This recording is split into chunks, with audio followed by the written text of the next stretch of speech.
Farmers couldn't sell anything. I mean, when I was young, 20 milk cows was quite a big farm. It kept quite a big family. But now they've got 200, they've got to make the same profit.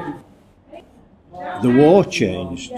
The war started when the horse was the king of the land. It had to do everything, you see, the horse did. And of course they went to war. A lot of horses went to war, you see.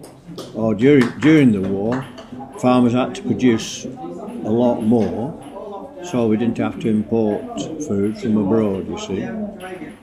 Convoys that were bringing food from America and were targeted all the time by the Germans, you see. And so they had to produce more at home. So everything got more mechanised, you see. Every year there was something new mechanisation all the time.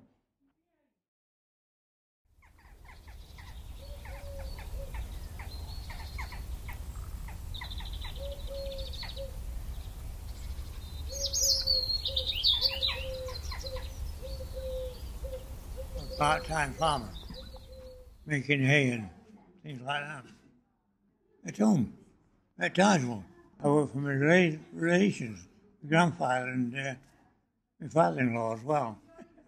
Make well, it was grass first, and then you had to ted it, and then turn it, and then it was hay, like, after 3 days. Haycocks, well, it's a small haystack, really, about 2 or 3 forkful was on the cart. It was eaten in the winter, by cows and horses or anything like that. Horses didn't have to have dusty hay, because it got on the chest, you see. You couldn't pull then. So cows, it didn't matter.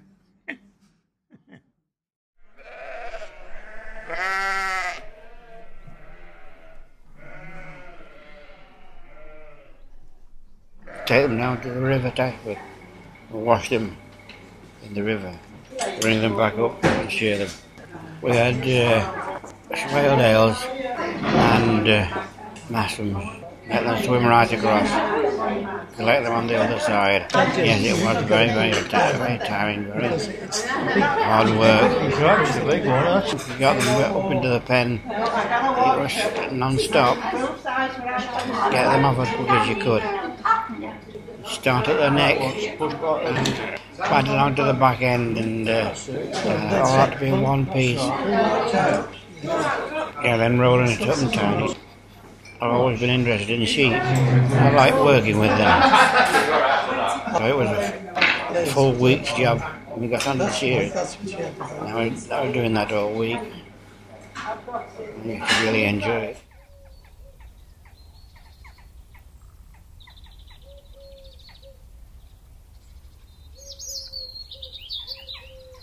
Anything without water. You can manage without electricity or any of those things, but you can't manage without water. Well, most of the villages on the limestone area were like that. The water soaked through into a lake underneath the ground. They had to have pumps to get the water out. Whereas on the Gritston sandstone area, you could very often see water coming down the fields and into a trough right by the house door. But we had to really struggle for water, especially in the dry period. It was all right in winter time when there was plenty of rain, but in summertime when it was very short, the water went quite stagnant. You couldn't use it for a lot of things. Perhaps use it to wash yourself and things like that. In our village, you see, there were 3 public pumps from all the householders. You see, had to go with a bucket and pump their own water. Some of the houses, like the better houses, like the vicarage, they had a pump and a tank in the loft, and he'd probably have a proper water supply. A boiler could have even had hot water on the sink, you see, but he was about the only one in the whole village.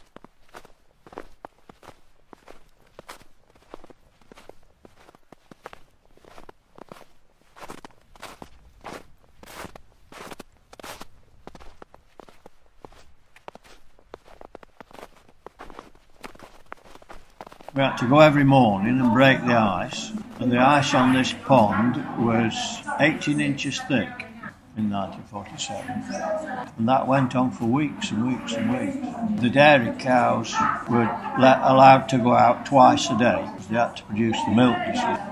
In 1947, when the snow was blowing, we used to have to force them to go down to the water. Clouds of snow were blowing, you see. The wind was terrible. Arctic blizzard all the time for several weeks. And it froze everything. We could touch the top of the telegraph poles.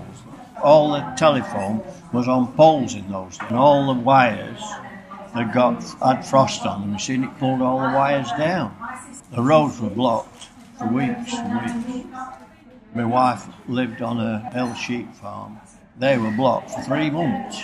A lot of sheep got buried and died. And it was a rough winter, that was.